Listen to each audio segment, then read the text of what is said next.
Hello दोस्तों, सभी लोग को जय श्री कृष्णा। नमस्कार, स्वागत है आप लोग का मेरे चैनल पे। कैसे हैं आप सभी लोग? आशा करते हैं सभी लोग स्वस्थ होंगे, मस्त होंगे, जहाँ भी होंगे खूब खुश होंगे। दोस्तों, आज की जो वीडियो है, हम नाम जाप करते हैं। जैसे कि कोई नियम लेते हैं कि हम 21 बार नाम जाप करेंगे, 11 बार नाम जाप करेंगे, पाठ करते हैं 11 बार पाठ, हम 11 बार पाठ करेंगे या 11 दिन तक ये पाठ करेंगे। कोई कामना लेके करते हैं तो क्या हमें ईश्वर की प्राप्ति होती है? क्या ईश्वर हमारी प्रार्थना को स्वीकार करते हैं? क्या जो भी आपकी कामना रहती है, क्या ईश्वर आपकी कामना को पूरी करते हैं? तो सारी बातें हम जानेंगे इस वीडियो के माध्यम से। बहुत ही सुंदर प्रसंग है आज की वीडियो में, तो आप लोग वीडियो को पूरा वॉच करिएगा। और प्लीज़ दोस्तों, आप लोग प्यारा सा लाइक करिएगा, क्योंकि आप लोगों के एक लाइक करने से बहुत ही हिम्मत और बहुत प्रेरणा मिलती है, ताकि मैं बहुत ही अच्छी सी वीडियो लेकर के आऊँ और आप लोग सारे प्रस्तुत कर सको। और आप लोग ढेर सारा प्यार दीजिए, सपोर्ट करिए। बहुत ही सुंदर प्रसंग है।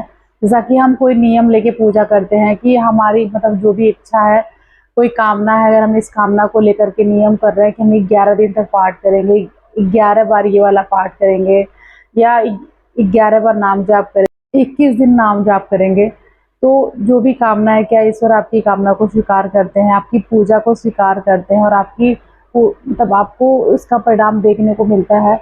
तो दोस्तों, बहुत ही सुंदर प्रसंग है। एक गांव में कथा चल रही थी। गांव में कथा चल रही थी।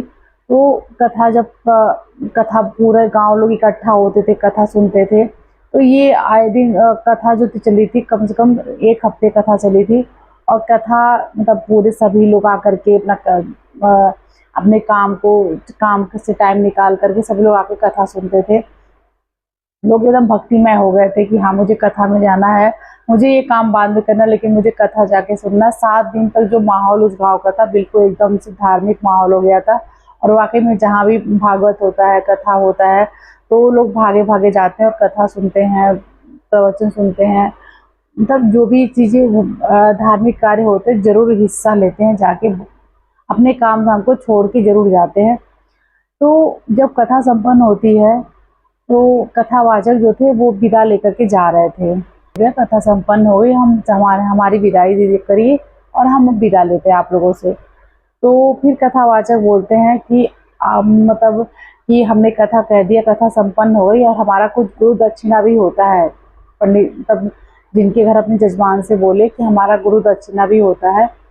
तो वो लोगों ने कहा कि हाँ बिल्कुल, गुरु दक्षिणा तो आपका होता है, बताइए क्या आपको चाहिए, क्या तो वो लोग परेशान हो जाते हैं कि क्या दे दूँ, क्या दे दूँ। तो जो कथावाचक थे वो बोलते हैं कि मुझे धन नहीं चाहिए, मुझे अनाज नहीं चाहिए, मुझे ऐसा कुछ धन नहीं चाहिए कि मुझे दक्षिणा रूप में धन दीजिए। मुझे बस एक आप लोग नियम बनाइए, ऐसा कोई नियम लीजिए और ऐसा संकल्प करिए कि हम अपनी बुराई, आज से कोई एक बुराई कोई भी हो सकती है, तो किसी एक बुराई को आप लोग छोड़ दीजिए। यही हमारी गुरु दक्षिणा होगी और इससे हमें पे बहुत प्रसन्नता होगी। और हम अब विदा लेते हैं।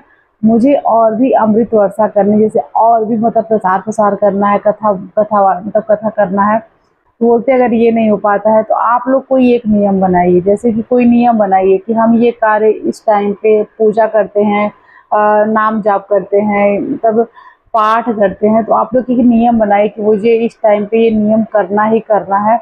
उसमें कोई भी नियम टूटना नहीं चाहिए। संकल्प लीजिए कि आज से कोई एक नियम बनाइए कि इस नियम पे मैं ये कार्य करूँगा। और या तो अपने जीवन से कोई एक बुराई को आप त्याग दीजिए। फिर ये सारे गाँव वाले संकल्प ले लेते हैं, हाँ हाँ बिल्कुल बिल्कुल, मैं नियम बनाऊंगा, मैं ये करूँगा। फिर कुछ लोग बोलते हैं कि मैं अपने जीवन से कुछ एक बुराइयाँ मैं त्याग दूंगा। ऐसा करके सभी लोग गाँव वाले स्वीकार कर लेते हैं। लेकिन एक व्यक्ति आता है और बोलता है कथावाचक से, गुरुजी, और यहाँ पे एक सेठ है, उनके अंदर ना वो कोई बुराई को त्यागे हैं और ना ही कोई संकल्प लिए हैं। वो बिल्कुल भी ना संकल्प लिए हैं, ना बुराई को त्यागे हैं। तो आप प्लीज उनके पास चलिए और उनसे कहिए कि कोई एक बुराई को त्यागे या कोई संकल्प ले, नियम ले। तो जाते हैं गुरुजी, उनके घर जाते हैं, सेठ जी के घर जाते हैं और उनसे मिलते हैं। सेठ जी बहुत धनवान थे, उनके पास बहुत धन था। तो सेठ जी से कहते हैं कि आप कोई अपने जीवन से कोई एक बुराई त्याग दीजिए या कोई संकल्प लीजिए, कोई नियम लीजिए कि मुझे इस समय पे मेरा ये नियम है, मुझे ये कार्य करना ही करना है। रोज़ सुबह में, शाम में, दोपहर, जो भी आपका नियम है, नाम जप करना, पूजा करना, मतलब जो भी आपका नियम है, कोई एक नियम ले लीजिए। इससे मुझे बहुत प्रसन्नता होगी और मैं समझूँगा कि मुझे इस गाँव में जो मैं कथा किया हूँ, मुझे उसकी दक्षिणा, गुरु दक्षिणा मुझे प्राप्त हो गई है। ऐसा वो सेठ जी से बोलते हैं। तो सेठ जी सोचते हैं कि हमारे अंदर तो कोई बुराई नहीं है। फिर सेठ जी बोलते हैं कि मैं एक नियम लूँगा, एक संकल्प लूँगा कि मेरे घर के सामने एक कुम्हार का घर है, मैं उस कुम्हार का रोज़ चेहरा देख कर के ही कोई जल पीऊँगा। ये मेरा संकल्प है, ये मेरा नियम है और इस नियम को मैं आज से स्वीकार करता हूँ। इस नियम को मैं टूटने नहीं दूँगा। देखिए, तो नियम टूटने ना पाए और आप कुछ भी नियम ले सकते हैं, बहुत अच्छी बात है। उसके बाद से गुरुजी सबसे विदा लेते हैं और वहाँ से चले जाते हैं। अब जो सेठ जी थे, उनका नियम ये था कि जब भी सुबह उठते थे तो उस कुम्हार का चेहरा देखने के बाद ही वो जल ग्रहण करते थे। तो रोज़ उस कुम्हार का चेहरा सुबह उठते थे और कुम्हार का चेहरा किसी न किसी बहाने देख लेते थे, फिर वो जल ग्रहण करते थे, बाकी कार्य करते थे। ऐसा उनका चलते हो जाता है, 12 साल हो जाता है। 12 साल बीत जाते हैं। उन्हीं 12 साल में एक समय ऐसा आता है कि जो क्या होता है कि सेठ जी को कहीं जाना होता है और सेठ जी जो हैं बिना उसका चेहरा देखे तो जल ग्रहण करते नहीं, बाकी कोई कार्य करते नहीं है। लेकिन सेठ जी को रात्रि में भी घर वापस नहीं आए। अब सुबह सेठ जी सुबह देर से पहुँचते, देर दोपहर तक घर पहुँचते। वो सोच रहे थे कि मैं आज भी सुबह में कुम्हार का चेहरा नहीं देख पाऊँगा, लेकिन मैं पहुँचूँगा तब देख कर के जल पीऊँगा, लेकिन देखूँगा ज़रूर। उसके बाद से घर आते हैं तो घर से बाहर आते हैं, तो घर के बाहर निकलते हैं तो उस कुम्हार के घर की तरफ देखते हैं, लेकिन कुम्हार कहीं दिखता नहीं है, वो परेशान रहते हैं, कहीं दिखता नहीं है। उसके बाद से वो जाते हैं, कुम्हार के घर जाते हैं और कुम्हार की जो पत्नी है वो आती हैं, उनसे पूछते हैं कहाँ कुम्हार है। कुम्हार की पत्नी बोलती है कि मिट्टी लेने गए, मिट्टी की खुदाई करने गए, मिट्टी लेने गए हैं, वो पहाड़ों पे गए हैं वो। फिर उसके बाद से सेठ जी उसी पाँव पहुँच तब पहाड़ों पे चढ़ाई करने लगते हैं, ऊंचाई पे होते हैं। कुम्हार गया होता है मिट्टी लेने के लिए, तो सेठ जी पहाड़ों पे चढ़ाई करना शुरू कर देते हैं। जब पहाड़ों पे चढ़ते हैं तो वहाँ से उस कुम्हार को देख लेते हैं और कुम्हार ऊपर जो है मिट्टी की खुदाई करता है और मिट्टी की खुदाई करते करते उसे एक घड़ा मिलता है, जो कि घड़े में खूब सोने हीरे जवाहरात भरे होते हैं। वो घड़ा उसको मिलता है, बहुत ही खुश होता है सो कुम्हार पा करके। तो कुम्हार जब देखता है कोई अगल बगल देख तो नहीं रहा है उसे, तो अगल बगल देखता है कोई देख तो नहीं, तो फिर नीचे देखता है, पहाड़ों से ऊपर से नीचे देखता है तो देखता है सेठ जी उसे देख रहे हैं। तो सेठ जी कुम्हार बोलता है, सेठ जी आप इधर कहाँ आ रहे हैं? तो सेठ जी बोलते हैं, देख लिया देख लिया देख लिया। सेठ जी ऐसे बोलते हैं कि मैंने देख लिया। अब कुम्हार जो बहुत चिंतित हो जाता है कि सेठ जी देख लिए, जो मैं घड़ा पाया हूँ, सेठ जी तो देख लिए, अब क्या करूँगा। उसके बाद से वो पहाड़ों से नीचे उतर के आता है, बोलता है कि सेठ जी तो बोलते देख लिया देख लिया। तो कुम्हार बोलता है, अब तो आप सब देख लिए हैं तो मैं आपको बता ही देता हूँ, लेकिन जो भी चीज़ें होंगी हम आधा आधा हिस्सा बांट लेंगे, आप किसी से कहिएगा नहीं। तो सेठ जी अब वो बातों को समझ नहीं पाता है। तो सेठ जी बोलते हैं, क्या देख लिया मैं और क्या पा लिए हो? तो वो सारा वृतांत जो है कि घड़ा मैं पाया हूँ और घड़े में बहुत, मतलब घड़ा को दिखाता है सेठ जी को कि मैं घड़ा पाया हूँ और आप तो देख ही लिए हैं, तो हम आधा आधा बांट लेंगे। उसके बाद से अब घड़े में खूब सारे हीरे जवाहरात भरे हुए थे, सेठ जी देख लेते हैं। अब सेठ जी की आंखों में खूब सारे अश्रु आ जाते हैं, सेठ जी रोने लगते हैं। तो कुमार कहता है, क्यों रो रहे हैं सेठ जी आप, और मैं तो आपको सब बता दिया और इसमें आपका भी और मेरा भी दोनों लोग का फायदा है। मैंने तो आपको बोला हो कि आधा आप ले लेंगे आधा मैं ले लूँगा, तो आप रो क्यों रहे हैं? तो सेठ जी उसे सच्चाई बता देते हैं कि मैं 12 साल पहले संकल्प लिया था, कथा हुई थी, संकल्प लिया था कि मैं तुम्हारा चेहरा देख करके ही जल पीऊँगा और आज तक तुम्हें पता नहीं चल पाया क्योंकि कुम्हार को नहीं पता था कि सेठ जी उसकी चेहरा देखते हैं। तो उस सेठ जी ने सारी बातें बताई कि मैं तुम्हारा चेहरा देख करके रोज़ सबसे पहले तुम्हारा चेहरा देखता हूँ, सो करके उठता हूँ तो उसके बाद से जल ग्रहण करता हूँ। सारी बातें बता देते हैं। तो अब सेठ जी तो सारी बातें वो कुम्हार को बता देते हैं कि मैंने 10-12 साल से संकल्प लिया था, 12 सालों से मैं आज तक तुम्हारा बिना चेहरा देखे मैं पानी नहीं पिया हूँ तुम्हारा चेहरा देख करके मैं जब घर करता था, ये बातें तुम्हें पता भी नहीं है और मैं आज तुम्हें सारी बातें बता देता हूँ, क्योंकि मैंने तो बोला मैं तुम्हें देख लिया, लेकिन तुमने समझा कि मैं घड़ा देख लिया। और मैंने जो संकल्प लिया, रोना इस पे आ रहा है कि मैंने जो संकल्प लिया, मेरे माधव ने तुम्हें देखने के बदले मेरे माधव ने मुझे इतने सारे धन दे दिए।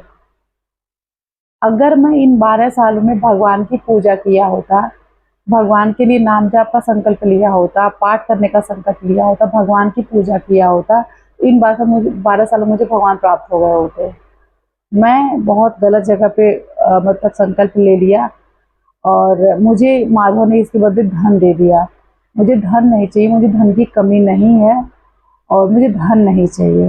और इसीलिए मेरी आंखों से इतने अश्रु आ रहे हैं कि मैं अगर इतने सालों से माधव की पूजा किया होता, भगवान की पूजा किया होता, ठाकुर जी की सेवा किया होता, तो मुझे ईश्वर की प्राप्ति हो गई होती। मुझे धन नहीं चाहिए, मुझे पैसे नहीं चाहिए, मुझे हीरे जवाहरात नहीं चाहिए।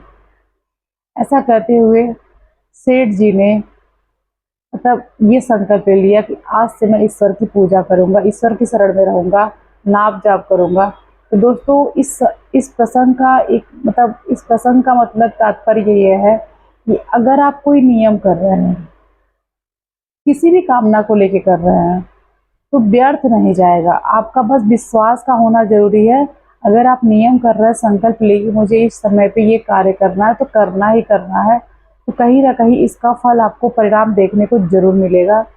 अगर किसी कामना के लिए आप कर रहे हैं या ईश्वर की पूजा ये आप कर रहे हैं बिना निस्वार्थ, क्योंकि आप जब कोई कामना करके कोई संकल्प लेते हैं, पूजा पाठ करते हैं, नाम जाप करते हैं, तो एक समय ऐसा आता है कि निस्वार्थ भाव से आप उनकी सेवा करने लगते हैं। ईश्वर ठाकुर जी कहते हैं कि अगर आप उनकी सेवा कर रहे हैं, उनकी पूजा पाठ कर रहे हैं, उनका नाम जाप कर रहे हैं, तो ठाकुर जी खुद कहते हैं तो अपना पात्र बड़ा करके रखो, मैं तुम्हें सब कुछ दूंगा जो तुम्हें चाहिए होगा, जो जो जो तुम्हारी इच्छा होगी, बस तुम अपना पात्र बड़ा करके रखो। कितना तुम रख सकते हो, अपने पात्र को तुम बड़ा करो, मैं तुम्हें सब कुछ दूंगा। वो सब कुछ दूंगा जिसकी तुम्हें ज़रूरत है और जिसकी तुम्हें इच्छा है, कामना है। तो आप अगर ईश्वर की पूजा कर रहे हैं, पाठ कर रहे हैं, सेवा कर रहे हैं, तो एक समय के बाद आप निस्वार्थ भाव से लग जाएंगे कि पूजा पाठ करने में एक ऐसी शक्ति होती है, एक ऐसी पॉजिटिविटी होती है ठाकुर जी की सेवा करने में, भगवान की सेवा करने में, कि एक समय के बाद सारी जो भी आपका स्वार्थ होता है सब एक समय के बाद समाप्त हो जाता है। आप निस्वार्थ भाव से ठाकुर जी की सेवा करने लगते हैं, नाम जाप करने लगते हैं। तो दोस्तों, आप कुछ नहीं करते हैं, पूजा पाठ मतलब होता है ना, नाम जप जरूर किया करिए, पूजा पाठ जरूर किया करिए, विश्वास के साथ करिए, आपकी हर कामना पूरी होगी, आपके जीवन से सारे कष्ट दूर होंगे। ईश्वर का शरीर मिला हुआ है, वो अपने इन 24 घंटे में अपने जो समय आपका है उसमें से 10 मिनट का समय आप बस ईश्वर को दीजिए, 10 मिनट का समय ईश्वर को दीजिए, लेकिन एक संकल्प लेकर के दीजिए, मुझे इस टाइम पे ईश्वर को मतलब ईश्वर की प्रार्थना करनी है, पूजा करनी है। 10 मिनट का समय दीजिए भगवान जी को, भगवान आपकी सारी कामना पूरी करेंगे। आशा करते हैं आप लोग को आज का प्रसंग बहुत अच्छा लगा होगा। तो वीडियो को लाइक करिएगा, ढेर सारा कमेंट करिएगा और कमेंट बॉक्स में राधे राधे जरूर लिखिएगा। फिर मिलते हैं नेक्स्ट वीडियो, तब तक सभी लोग को जय श्री कृष्ण, राधे राधे।